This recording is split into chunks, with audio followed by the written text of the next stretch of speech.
অনেক ক্ষেত্রে আপনারা লক্ষ্য করবেন যে আমরাও অনেক ব্যাপারে খুশি হই, যদি শতকরা 100 ভাগ ছেলে মেয়ে পাস করে আমরা কি খুশিই না হই, আর কীভাবেই না সেটা প্রচার করি মানুষের কাছে, সমাজের কাছে। কিন্তু একটা অভিভাবক বা একটা সন্তান আমাদের প্রতিষ্ঠানে পড়ে পাশ করার পরে যে ক্ষতিগ্রস্ত হয়েছে মারাত্মকভাবে, এটা আমরা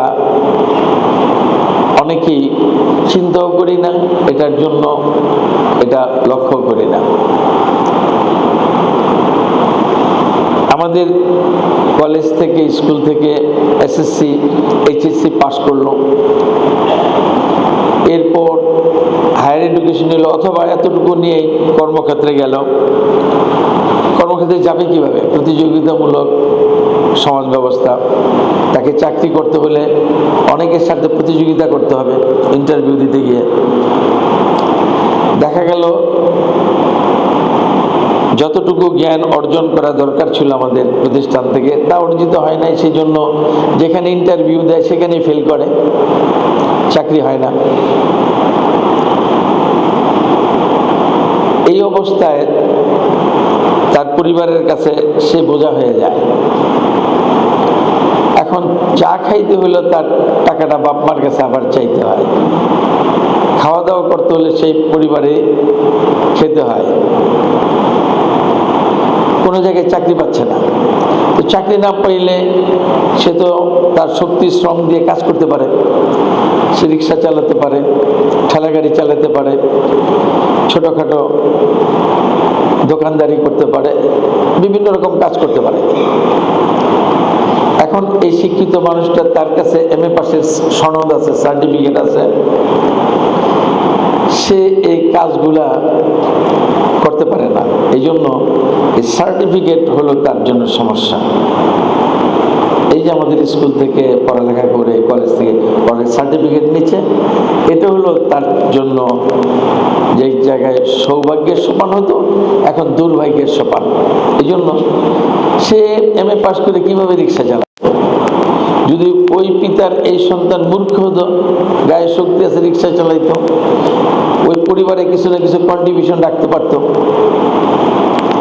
এই সার্টিফিকেট তার কাছে আছে, সেই জন্য একটা ছোট্ট টি স্টল দিয়ে বসতে পারে না, একটা ছোটোখাটো ব্যবসা করতে পারে না, ছোটোখাটো চাকরি করতে পারে না।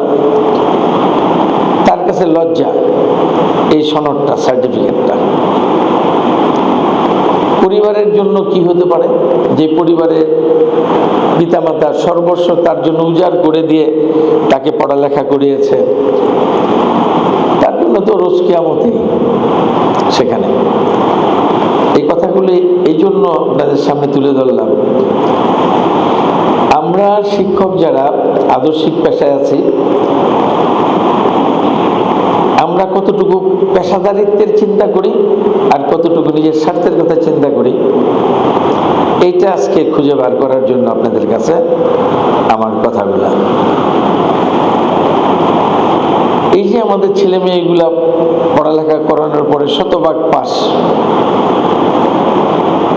আমাদের চিন্তা করা দরকার, খোঁজ নিয়ে জানা দরকার আমাদের প্রোডাক্টসটা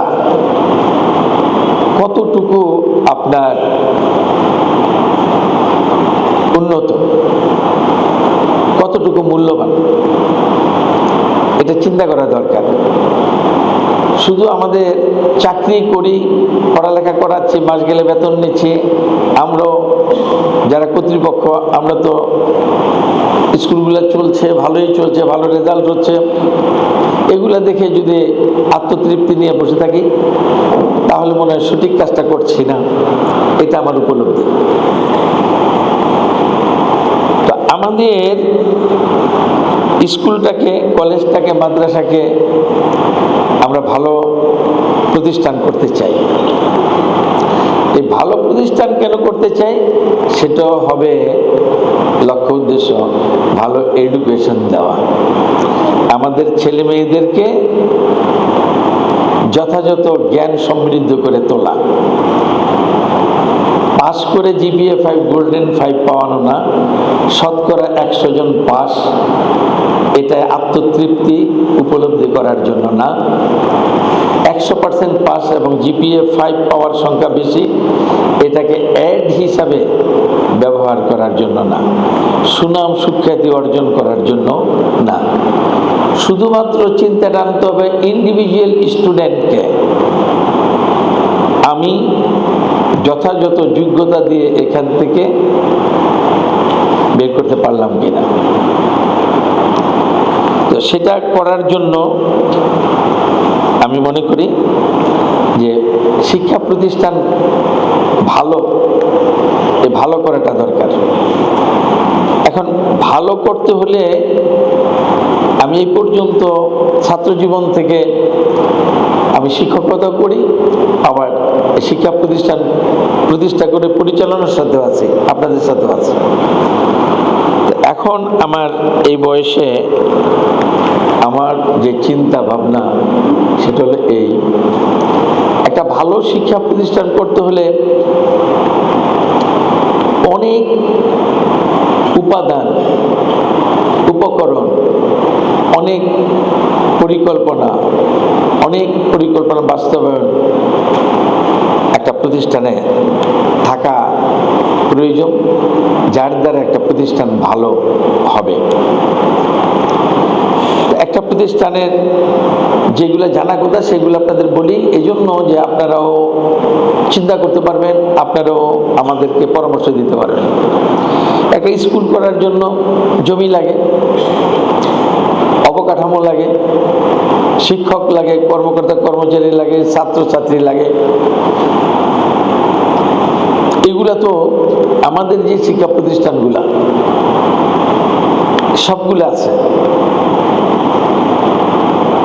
এখন অন্যান্য শিক্ষা প্রতিষ্ঠানেরও তো এগুলো আছে।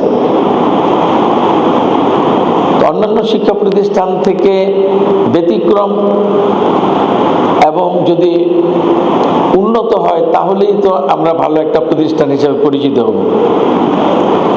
এটা আমরা কিভাবে করব? এটা করার আমাদের উপায় কি? সেটা আমাদেরকে প্রথমেই খুঁজে বের করা দরকার, চিন্তা করে বের করা দরকার, তারপরে আমাদের কাজ করা দরকার। আমরা প্রত্যেকটা শিক্ষা প্রতিষ্ঠানের একটা নিয়ম শৃঙ্খলা নীতিমালা দেখি, আমাদেরও আছে। তো সকল ক্ষেত্রেই আমাদের চিন্তা ভাবনা থাকতে হবে অন্যান্য শিক্ষা প্রতিষ্ঠান থেকে একটু উন্নত সকল পরিকল্পনা প্রণয়ন করা, ভালো পরিকল্পনা প্রণয়ন করা এবং সেগুলো যথাযথভাবে বাস্তবায়ন করা। তাহলে তুলনামূলকভাবে আমাদের একটা বিবেচনায় নিতে পারবো যে আমরা একটা ভালো শিক্ষা প্রতিষ্ঠান পরিচালনা করি বা আমরা সেখানে কাজ করি। ভালো করার জন্য এক নাম্বার হচ্ছে যে যারা জ্ঞান বিতরণ করব, আমরা যারা আমাদের কাছে আসছে তারা জ্ঞান নিতে আসছে, তারা ধরে নেই জ্ঞানী না, থাকলেও যতটুকু আছে তার অতিরিক্তটা নিতেই তো আমাদের কাছে আসছে। তাহলে যারা জ্ঞান বিতরণ করব তাদেরকে তো জ্ঞানী হতে হবে। প্রথম, যে শিক্ষক যত জ্ঞান সমৃদ্ধ হব আমরা, সে আমার ছাত্রছাত্রীকে তত বেশি জ্ঞান দিতে পারবে।